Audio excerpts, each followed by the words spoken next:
Olá, pessoal. Obrigado por mais uma vez estarem aqui no Preparação Trabalhista. Hoje eu estou com Ingrid Copaert, que é auditora fiscal do trabalho do último concurso. Se você não viu a primeira entrevista dela, veja.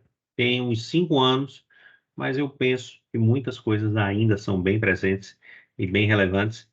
E começo já, para não perder tempo. Ingrid, o que é que você acha que mudou do cenário de 2013 para o futuro AFT 2024? A pergunta é aberta, mas a gente pode dividi-la em vários pedaços. Seja bem-vinda. Obrigada pelo convite, Daniel, mais uma vez.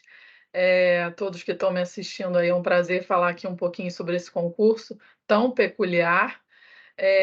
Uns 5 anos atrás, como o Daniel falou, fizemos essa entrevista, era outra situação, a gente ainda não tinha muitas informações que nós temos hoje, como, por exemplo, a quantidade de vagas, que mudou totalmente aí, as nossas expectativas em relação ao cenário do concurso, porque ninguém imaginava isso daí, né? Acho que quem imaginava a maior quantidade de vagas pensou aí em 300 no máximo.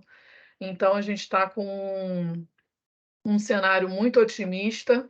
Desde a última reunião para cá, a gente tem informações mais concretas e um cenário muito otimista aí em relação a essas vagas. Hoje mesmo estava vendo uma análise lá no perfil do auditor fiscal Adalto Araújo, que foi o primeiro colocado, e ele fez uma análise lá, numérica mesmo, em relação ao percentual dos acertos na objetiva, na discursiva, dos candidatos que foram aprovados no último concurso, né? Ali, primeiro, 10º, 20º, fazendo uma comparação e sobre o que seria, o percentual da prova que o candidato precisaria acertar para ter a sua redação corrigida. E o cenário que tem lá, convido vocês a verem a análise, é um cenário muito otimista que aponta para praticamente, se o candidato fizer o mínimo, ter a sua redação acima da nota mínima, ter a sua redação corrigida. Vamos ver se isso vai se confirmar. Outra coisa que mudou um pouquinho também foi a parte de, já falando de disciplinas, a parte de informática, que no meu concurso foi cobrada aí daquela maneira mais tradicional. E hoje em dia a gente já vê aí os concursos da Receita, por exemplo, cobrando aí mais a parte de fluência de dados, que é uma expectativa que venha, no nosso, sim, semelhante. Então, acho que são as duas coisas que eu apontaria, assim, que eu me lembrei de diferente daquele tempo para cá.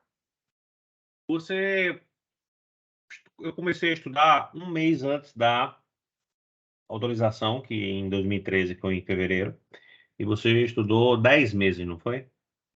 Isso, Como é foi que mais ou você menos. estudou? Como é que você estudou antes da autorização? Para depois eu lhe perguntar como é que você estudou após a autorização e, por fim, eu lhe perguntar como é que você fez a sua reta final.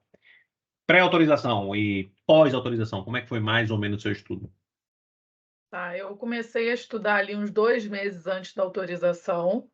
E aí, eu tinha estudado em 2010, né, poucos meses, e aí quando começaram a voltar os rumores do concurso, eu voltei a estudar, 2 meses depois saiu a autorização no dia do meu aniversário. E aí eu fiquei muito otimista. Eu iniciei o meu estudo com poucas horas, assim, relativamente, todos os dias, sem falhar, porém, comecei estudando 3 horas ali por dia. Eu trabalhava no tribunal, eu já era servidora, trabalhava de meio-dia às 7. Acordar cedo sempre foi um desafio para mim, então comecei acordando ali 7 horas da manhã, estudava até às 10, ia para o trabalho e voltava. Nunca fui muito de estudar à noite. E final de semana eu sempre estudei uma boa quantidade de horas. Acho que antes da autorização eu estava estudando mais ou menos umas 5 horas sábado, 5 horas domingo. Quando veio a autorização, eu comecei a paulatinamente aumentar essa minha quantidade de horas. Então eu acordava 7 horas da manhã, comecei a acordar 6, comecei a acordar 5, e final de semana eu sempre estudei umas 8 horas no sábado e no domingo. Ontem alguém até me perguntou como é que você lidava com o cansaço, me perguntaram lá na caixinha do Instagram. Eu não sei, mas quando eu estou vidrada em alguma coisa, eu não sinto muito cansaço, é como se eu fosse ali no piloto automático. Então saiu a autorização, eu vi que era para valer e eu aumentei minha quantidade de horas. E fui levando assim, mais próximo da prova. eu tirei férias e aí eu estudava. Eu sei que muitas pessoas não acreditam quando alguém fala nisso, mas eu estudava ali umas 12, 14 horas por dia. Naquela época a gente não tinha rede social, eu nem usava rede social ainda. Então, assim, a gente não ficava vendo muitas informações também, era de fato estudar. Eu trabalhava e estudava basicamente, não fiz nada além disso. Como foi um tiro, vamos dizer assim, relativamente curto, eu abri mão da vida social, abri mão, só trabalhava e estudava. Na época eu não tinha filhos, era outra realidade, né? Não é a minha realidade de hoje. Foi basicamente assim que eu fiz. Ajustei depois do edital as disciplinas que apareceram ali que eram mais surpresa, aí veio a tal da contabilidade, que eu escolhi não estudar, fiz uma Nem eu, estratégia também não estudei, não. meio kamikaze, porque na verdade eu comecei a estudar, estudei aquela parte ali de princípios, né, que é mais humana, vamos dizer assim, e quando eu comecei a estudar de fato a contabilidade, eu percebi que eu não ia pontuar bem naquilo ali, porque eu sou bem ruim em matemática e eu já estava ali me adaptando a raciocínio lógico, que era uma coisa que eu tinha que ver, uma disciplina que eu tinha que vencer também, a minha dificuldade. E aí eu falei, na relação custo-benefício eu não vou pontuar nisso aqui não. Fiquei ali só estudando princípios, caíram acho que umas 4 questões, eu acertei e o resto eu deixei tudo em branco. Foi assim que eu fiz de preparação.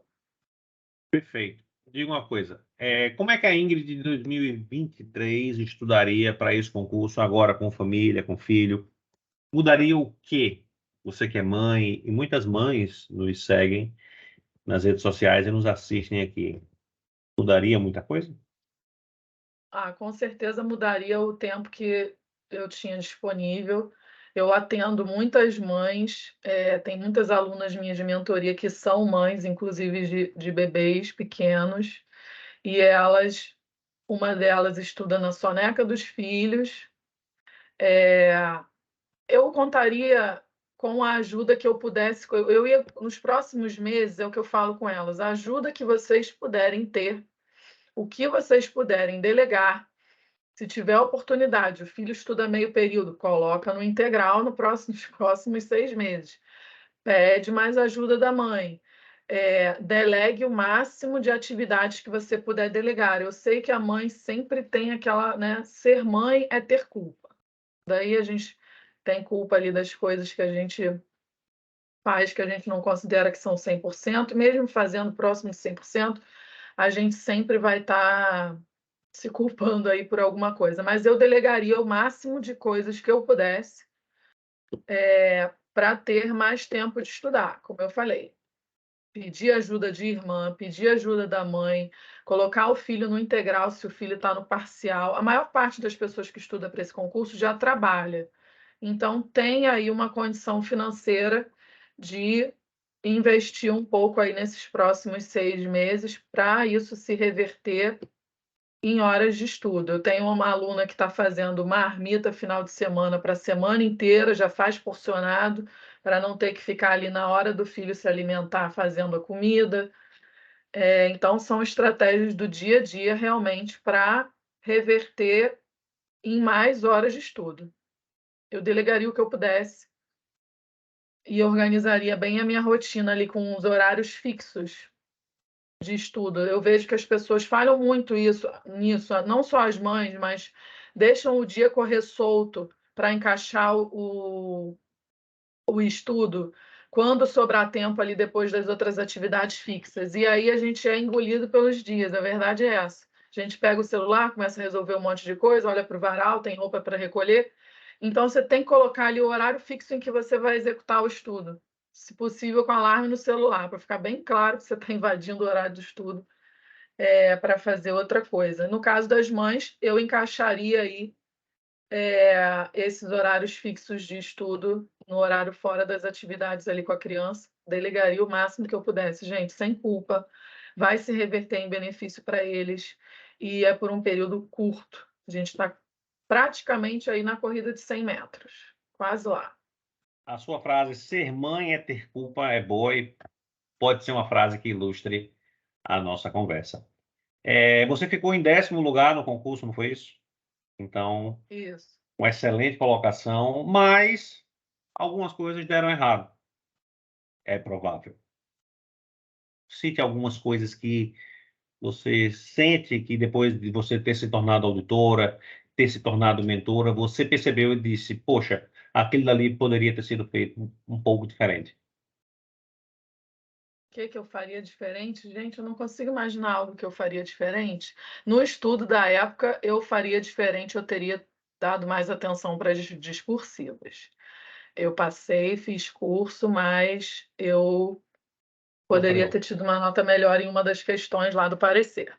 Se Você Deus quiser, não vai sofreu, vir. você sofreu um pouco mais por ter deixado para estudar só após a primeira fase. Eu fui fazer o curso depois da primeira fase. Eu não tive tanto tempo assim para treinar antes, né? Eu estava muito focada ali em absorver o conteúdo. Eu acho que esse treino da discursiva antes da objetiva depende muito do ponto do estudo em que o aluno está.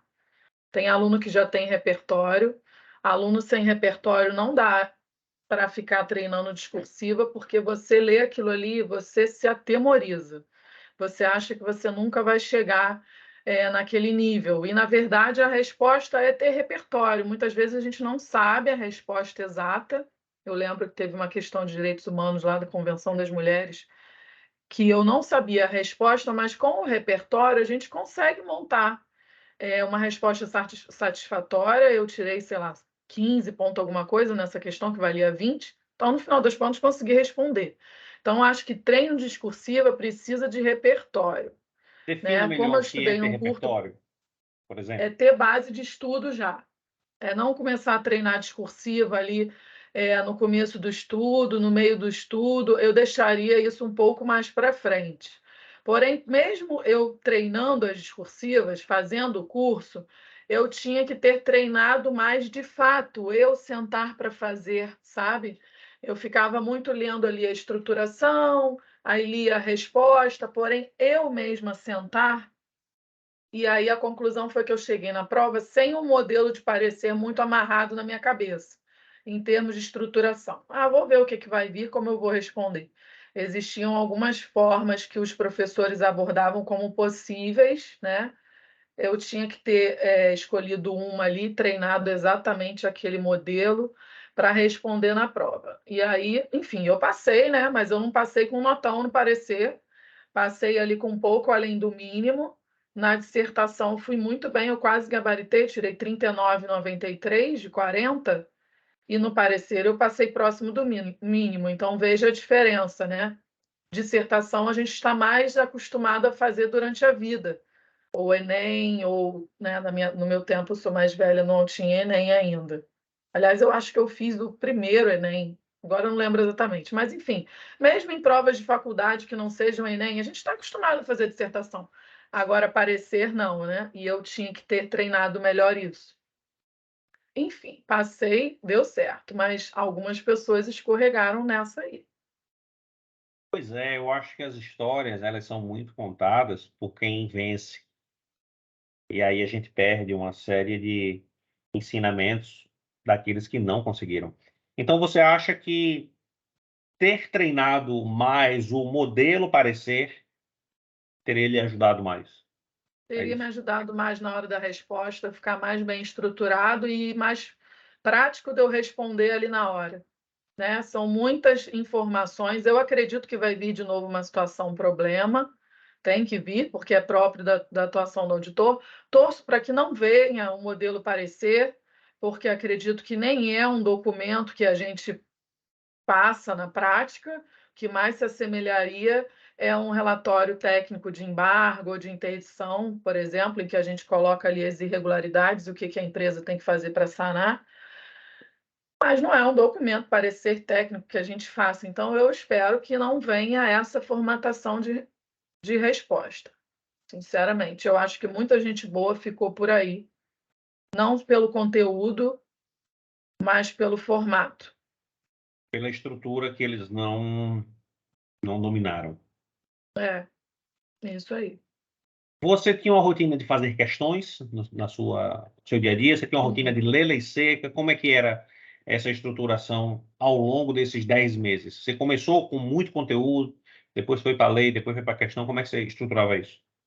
A primeira leitura, eu sempre fiz a leitura ali da lei com o súmula, o OJ, o artigo inserido ali dentro do tema que eu estava lendo. E fazia algumas questões, não tantas. Conforme eu fosse avançando, eu aumentava esse número de questões e nas revisões, aí obviamente que esse número era basicamente a base do estudo ali da revisão, mas mais para frente eu fazia a leitura da lei seca também. Fiz bastante leitura de súmula e OJ. Na época não tinha tantos materiais assim, aí eu lembro que eu dividi lá todas as súmulas e OJs, gastei uns dias fazendo isso por assunto, e nas vésperas ali da prova eu ficava lendo aquilo ali de maneira concentrada, sabe? Então você tem lá as súmulas sobre bancários. E aí eu li aquilo ali, isso nas revisões e mais próximo da prova, né? A lei seca também. E o conteúdo de maneira geral, mas na primeira passada eu não tinha um tempo determinado para leitura de lei seca, não. Comecei a fazer isso depois da primeira passada na matéria. Você usa. Poucas pessoas falam dessa primeira passada. Você fazia essa primeira passada mesmo após a autorização? Depois da autorização, eu ainda estava nessa primeira passada, porque Como é a primeira passada? Me explica aí, por eu gentileza. tinha 2 meses de estudo. É Como... justamente uma primeira lida que serve ali para você se situar. Eu sou formada em direito, né? Então, a primeira lida ali para você dar uma situada na matéria. Tinha muitas matérias ali, por exemplo, as NRs, que eu nunca, né? Vi ali poucos meses em 2010, mas tinha que ver muita coisa ainda. Uma matéria totalmente desconhecida para mim. Eu li as NRs várias vezes. Na minha época não tinha material muito disponível como hoje. Então, eu tinha NR questão. Então, eu li as NRs várias vezes. Essa primeira passada, ela não é uma passada ali tão detida, sabe? Tão demorada, mas eu já ia fazendo algumas anotações ali que eu achasse importante para eu rever depois, tá? Esse é o mundo ideal. Agora nós já estamos num ponto em que não dá para fazer várias passadas de todas as disciplinas, né? Então, tem lá na planilha da mentoria, eu coloco a revisão 1, revisão 2, se houver, né? Porque às vezes nem a revisão 1 a gente consegue fazer do edital todo. E não fiquem aflitos, porque assim, muitos que passaram no concurso nem passaram o edital inteiro, né? Então, o objetivo aí é realmente vencer o conteúdo, fazendo depois fazendo mais questões depois nesse segundo momento de revisão e retorno aí ao material. Então, as revisões, está errando ali mais que 75%, está fazendo menos que 75%, retorna ali ao ponto para avaliar de novo o material, né? Dar uma lida de novo no material. Quais são as... Especialmente os grifos. Eu gostava de fazer grifos ali com algumas cores diferentes para me chamar a atenção na segunda lida, né? Porque naturalmente a gente na revisão não pode ler, tem condição de ler tudo de novo. Perfeito. Matérias que Ingrid faria hoje, apenas uma primeira passada. Isso na sua realidade, tá? E matérias das quais você faria hoje uma primeira ou segunda passada para, em tese, ir com mais confiança. Tá, bom, Ingrid. Com certeza a SST eu dedicaria tempo para mais de uma passada. É uma das disciplinas mais importantes do concurso, se não for a mais importante, então com certeza dedicaria tempo. Dedicaria tempo também para direito do trabalho, uma disciplina que tem bastante detalhes e também é muito importante. E as matemáticas, eu teria que ver mais de uma vez, porque eu sou ruim. Então, raciocínio lógico, a economia do trabalho, que embora seja uma disciplina que eu, se fosse da comissão, não colocaria no edital, mas veio nos últimos, então precisa ser estudada. É basicamente isso. Português, não, português eu nem peguei muito pouco, assim, porque eu tenho muita facilidade. Constitucional, administrativo, passaria só uma vez. Administração pública, eu precisaria passar mais de uma matéria que eu também tive bastante dificuldade. Essas matérias que você teve dificuldade, você estudou por mais de um material ou apenas por um material só? Como é que você fez essa É, organização? acho que eu tive mais dificuldade, eu optei por assistir videoaulas. No Uhum. caso, foi raciocínio lógico, economia do trabalho e raciocínio lógico, economia do trabalho e administração pública. Na época, eu estudei pela Giovana Carranza, que conseguiu me clarear as ideias, porque eu fazia os exercícios de administração pública e parecia que eu tinha lido, assim, a questão cobrava X e parecia que eu não tinha lido sobre X, parecia que era sobre outro assunto. Era um horror. Aí, com os vídeos dela, eu consegui superar. Raciocínio lógico também tive que passar várias vezes, fiz ali com o Bruno Lima, que hoje está no Estratégia, na minha época não estava, fiz um curso dele ali em separado. Para mim é muito treino, né? Foi muito treino, raciocínio lógico e economia do trabalho também precisei assistir os vídeos e acompanhar ali pelo PDF. Usei mais o Você hoje material. estudaria por PDF majoritariamente? Eu não sei se é a época que você estudou. Na minha 2013 nem era assim tão forte como é hoje. Você estudou por PDF e hoje continuaria fazendo isso e recomenda para as pessoas que fazem sua mentoria, as pessoas que nos veem aqui no conteúdo gratuito. Você acha que é uma estratégia interessante ou vai montando o caderno? Cada qual que vem aqui diz uma coisa, ou livro, ou caderno, ou PDF, pode ficar à Aham. vontade. Tem nada Bem, certo, ó, não tem nada certo e é, errado esse lance de concurso exatamente, público. É bom que fique claro. Porque nos exatamente. comentários as pessoas São ficam muitos, surtando. é, Ah, mas isso não dá certo. Calma, não dá certo para você. são Mas muitos caminhos mesmo. fala o que São deu certo muitos. para você. Bem, PDF ou não? muita coisa mudou nos últimos anos. Isso daí é um ponto que eu abordo quando eu entrego lá o plano de estudos, é uma das coisas que eu falo. Em 2015, quando eu dava mentoria, os PDFs eram conhecidos por serem materiais mais resumidos, mais ali para a praticidade do estudo. Então, eu sempre recomendava o estudo por meio de livros, principalmente para constitucional, administrativo e trabalho. Aí, porque são matérias ali para a gente ter uma base um pouco melhor, já visando a discursiva.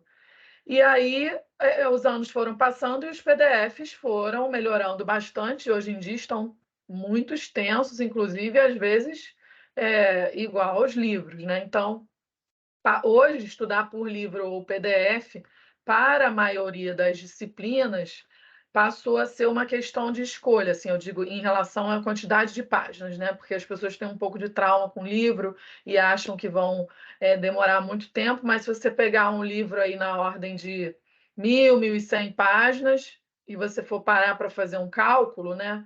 Supondo ali que você gaste 4 minutos por página, vai dar tantos mil minutos, aí você divide por 60 para achar a quantidade de horas, divide ali pela quantidade de horas por semana que você estuda. Geralmente, uma disciplina é estudada 2 vezes na semana, é assim que eu monto os meus planos. 2 vezes na semana, vamos supor que a disciplina seja estudada 4 horas na semana. Você vai dividir aquela quantidade de horas que você encontrou por 4, vai achar as semanas, enfim. Dá uns 4 meses aí para você passar um livro, 4 meses e meio, entendeu? O PDF não vai ficar muito longe disso. Em relação à qualidade, os PDFs melhoraram muito em qualidade. Ainda tem falhas, sim. Volta e meia a gente pega coisas desatualizadas. Essa semana mesmo estava vendo a questão de uma súmula desatualizada nos materiais, que teve decisão do STF em outubro do ano passado, e ela continua lá como se não fosse nada. Mas, de um modo geral, dá para usar os PDFs para a maior parte das disciplinas. Né? O aluno tem muita dificuldade em conta, vai acabar caindo em videoaula, não tem jeito. Mas dá para usar os PDFs para a maior parte. Eu não abro mão de direito do trabalho, um outro material, em especial do Ricardo Rezende. E em direitos humanos, eu acho que os materiais estão um pouco confusos. E eu iria para o livro do Rafael Barreto, com a leitura das convenções ali em paralelo também, de maneira seca, vamos dizer assim. Né? Então, comparando de anos atrás para hoje, dá para usar PDF sim, complementando aqui e ali. Eu sei que para algumas pessoas é difícil ficar adquirindo um monte de materiais para pegar os melhores professores de cada uma. Como eu falei, né? De um modo geral, os PDFs estão bons, porém não são perfeitos. A maior parte das pessoas que estuda para esse concurso trabalha. Então, gente, esse barquinho desse concurso não vai passar de novo. Se vocês puderem investir uma parte do salário para comprar um material que eventualmente vocês, né, saibam que é ali o melhor material para aquela disciplina, invistam. Ou então estão com dificuldade numa disciplina e estão batendo cabeça ali no PDF, invistam em outro material. Mas, de um modo geral, dá para pegar um cursinho regular, seguir pelo PDF e em direito do trabalho e direitos humanos eu investiria em livros. Eu tenho alunos que optaram por estudar por livros, tá? Então eu dei lá duas opções de autores que eu gosto para o aluno decidir se ele ia seguir pelo PDF regular ou não. E alguns compraram livros aí para a maior parte das disciplinas. Beleza, esse barco não vai passar de novo. Me diga uma coisa, muitos me perguntam se dá tempo. E a outra pergunta, essa pergunta você deve receber pra caramba também, né? E a outra pergunta, que já é um desdobramento da primeira, é se você vê hoje alguém pronto para essa prova. Primeira pergunta, dá tempo e você vê alguém hoje pronto para essa prova? Em relação a dar tempo, né? A grande questão agora. Isso depende daquela resposta que as pessoas não gostam, porém, depende, né? Depende qual é a sua formação, quantas horas você tem para estudar por dia, qual é a experiência de estudo que você já tem. Então, eu tenho, por exemplo, essa minha aluna que tem um bebezinho de 8 meses, ela estuda 3 horas por dia, porque ela estuda nos intervalos das sonecas do filho dela. Ela já passou todas as disciplinas para a FT 2 anos atrás, quando ela não tinha filhos. E agora ela tem 3 horas para estudar. Ela tem vários resumos lá de várias disciplinas que ela ainda consegue aproveitar, que não foram objeto de tanta atualização assim de lá para cá.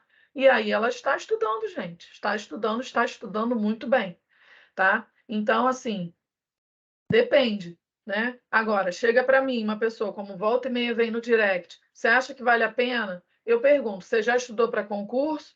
A pessoa quer estudar 2 horinhas por dia, não conhece as disciplinas, olha, não vai dar, né? Se de fato 2 horas for só o que ela tem, porque não tem como mesmo ela estudar mais, vai ficar difícil. Mas eu vejo muita gente subestimando aí a quantidade de horas que pode dispor para estudar, porque ainda quer gozar de um certo conforto, que eu acho que agora não cabe mais, tá? Em relação a candidatos prontos, eu tenho uma lista dos meus alunos que eu vou. Não é porque são meus alunos, não, tá? Muitos chegaram para mim, já eram prontos, e eu só dei ali aquela cerejinha do bolo que eu costumo dizer. Que são apostas minhas, e eu vou conferir lá na lista assim, de aprovados para a segunda fase, quiçá no concurso. Tá? Tem pessoas que já estão preparadas agora, porém são poucas. Perfeito. Essas pessoas que estão aprovadas agora, digamos assim, dentre elas, você tem um padrão que você consiga traçar, assim, esse cara faz isso, isso, isso, que aquela menina faz isso, isso, isso, aquela pessoa que mora não sei onde fez isso, isso, isso, e essas situações elas se entrelaçam, trazendo assim uma ideia de um perfil de aprovado. Você consegue traçar isso? Uhum. Olha, tem duas coisas que eu tenho visto. A primeira é assim, me parece que o ponto ótimo da mágica do tempo de estudo acontece com 5 horas diárias. Por quê? Com 5 horas diárias, você consegue fazer 2 blocos de estudo ali bem consistentes, de mais ou menos 2 horas e meia ou 2 horas acrescido de leitura de lei seca, que na minha época eu não fazia, porém hoje eu coloco para os alunos fazerem todos os dias, um pouquinho, para não ser muito maçante e ficar tudo lá para o final, para ter que ficar lendo. Dá mais possibilidades do que uma pessoa que estuda só 3 horas, já começa a ficar complicado você quebrar o estudo ali em várias disciplinas por dia. Não gosto dos ciclos de 40 minutos muda disciplina, 40 minutos muda disciplina. Eu particularmente não gosto, acho que não rende tanto. Então, acho que coincidentemente, todos esses alunos que eu vejo como bem preparados estão hoje estudando durante a semana 5 horas por dia. Mas a característica deles em comum e parecida comigo, num certo sentido, é o sangue nos olhos. É realmente uma vontade de cumprir aquilo ali todos os dias, uma vontade muito forte de passar nesse concurso, uma vontade que se reverte em ações ali, todos os dias, porque só vontade não move o mundo, o que move o mundo é a ação humana, e a gente tem que fazer. Então, todos os dias eles cumprem ali o que eles se propuseram fazer, sem olhar para o dia seguinte, é só por hoje. E vai, sabe? Eu sinto quando eu converso com a pessoa, que ela de fato tem esse sangue nos olhos, e alguns alunos meus têm, e são aqueles que eu estou mais apostando. Claro, nesse meio do caminho tem grandes candidatos que ficam de fora, né? A vida é assim, a vida não é justa 100% do tempo. E outros que estavam ali no meio de campo e tal, deram um tirinho final e conseguiram, né? Mas esses que eu vejo com sangue nos olhos e estudando de maneira consistente, eu tenho como que grandes candidatos aí. A pergunta não é tão fácil, mas o que é que a pessoa pode fazer para ter sangue no olho? Em que você se inspirava? Você via alguma coisa da nossa carreira? Era, vou dizer como exemplo, mas eu acho que não era. O salário, era o quê? Não era o salário. Eu já era servidora lá do tribunal, né? Eu era técnico judiciário, e eu pensava assim, por que não? Né? Então, o comodismo, a satisfação na situação pessoal que eu estava, eu até gostava do trabalho, porém eu sentia que assim, eu poderia dar mais, eu poderia tentar mais, né? E aí, quando eu comecei o estudo em si, essa foi uma pergunta que me fizeram ontem na caixinha, o que que me motivava? O que me motivava era efetivamente ticar o edital e ir matando ali o edital. Sangue nos olhos é uma característica que eu acho que está ali com a pessoa. Quando ela é natural, ela está ali com a pessoa. Ainda digo mais, eu acho que ela tem a ver com o temperamento, tá? Eu não sei se as pessoas já estudaram sobre isso, ou já ouviram falar, mas existem 4 tipos de temperamentos humanos e o temperamento colérico, ele é particularmente mais dado a esse sangue nos olhos, né? Colérico é aquele que é o mais quente, mais expansivo, que se coloca, que tem determinação, que geralmente está ali numa posição de liderança. Esses são os coléricos. Naturalmente, eles têm essa determinação aí, desde criança você já vê. Agora, para quem não tem isso daí, é a disciplina que vai segurar, porque a gente fica o tempo todo buscando por motivação para fazer as coisas. Essa palavra está muito em voga, motivação, motivação. Mas, gente, a vida adulta é particularmente dotada de obrigações, coisas que a gente tem que fazer porque a gente tem que fazer. E quando a gente é mãe, pai, mãe, isso fica muito claro, né? Porque primeiro é um bebezinho, que se você não fizer o que precisa ser feito, o bichinho morre. Aí cresce mais um pouco. Se você não fizer o que precisa ser feito, o bichinho vai continuar bichinho, né? Não vai se tornar ser humano. Então, você é obrigado a fazer porque você tem que fazer. Então, a disciplina é que te coloca nesse lugar. Eu costumo dizer assim: pensa só por hoje, sabe? As pessoas pensam muito num objetivo geral, que é uma abstração, na verdade. Né? Aquela abstração, aquele objetivo, ele só é alcançado quando você esmiuça aquilo ali em metas diárias do que fazer. Isso vale para tudo. Né? Não adianta chegar no final do ano, eu falo sempre isso na mentoria. Não adianta chegar no final do ano e falar assim: resolução de final de ano, vou entrar para a academia, resolução de final de ano, vou ser uma esposa melhor ano que vem. E as pequenas metas diárias, o que faz uma boa esposa todos os dias?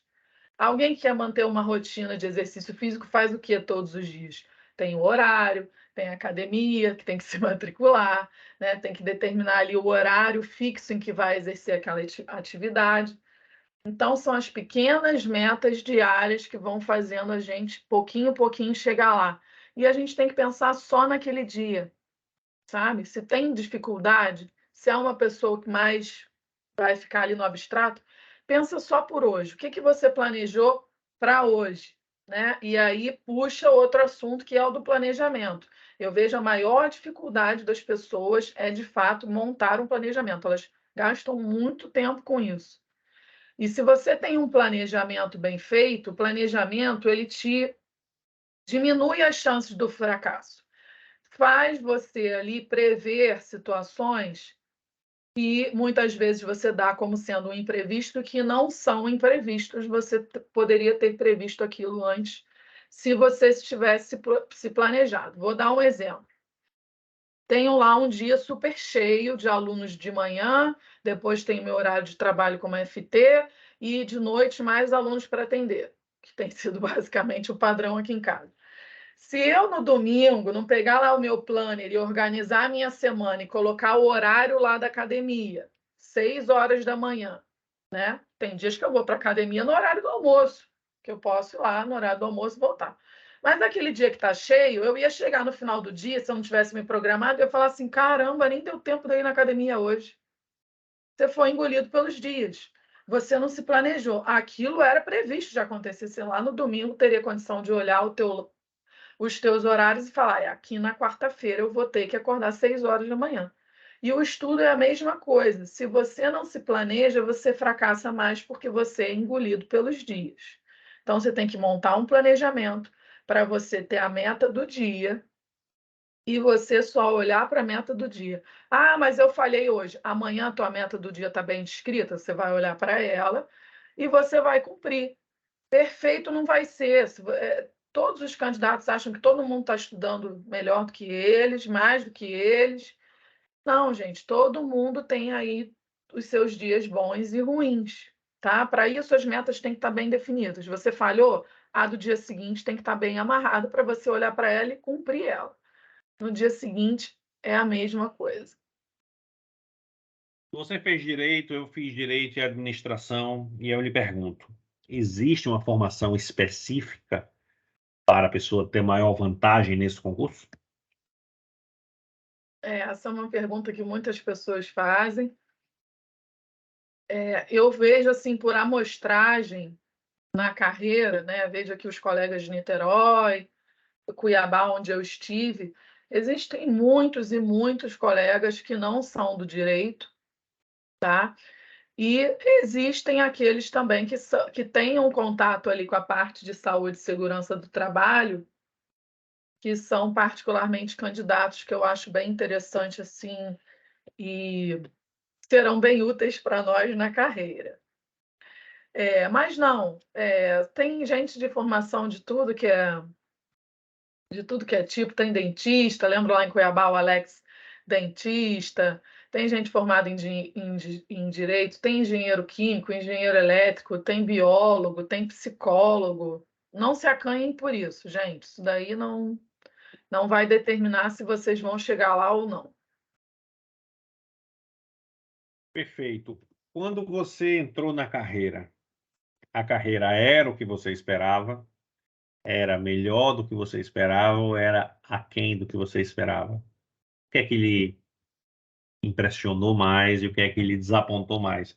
Eu acho que você vir lá do TRF para o executivo deve ter sentido um pouco o desnível da estrutura, mas passa um pouco assim dessa ideia de quem deseja ter um pouco mais assim de visão concreta de como será no futuro. De fato, a comparação com o judiciário é inevitável, mas a carreira tem tantas coisas positivas que você até esquece um pouco dessa questão da estrutura, que não é lá tão excelente quanto quem vem ali do judiciário, né? Que você piscou e tem alguém para resolver o problema da informática. A carreira ela é melhor do que eu imaginava. Meu marido, até quando ele fala, né, para as pessoas, assim, às vezes está numa roda conversando sobre carreira, poucas pessoas conhecem o cargo, aí meu marido só define assim: ela tem o melhor emprego do mundo, ele fala, né? Eu acho que a gente tem uma importante função aí social que dá um gostinho aí de que você realmente está servindo para alguma coisa.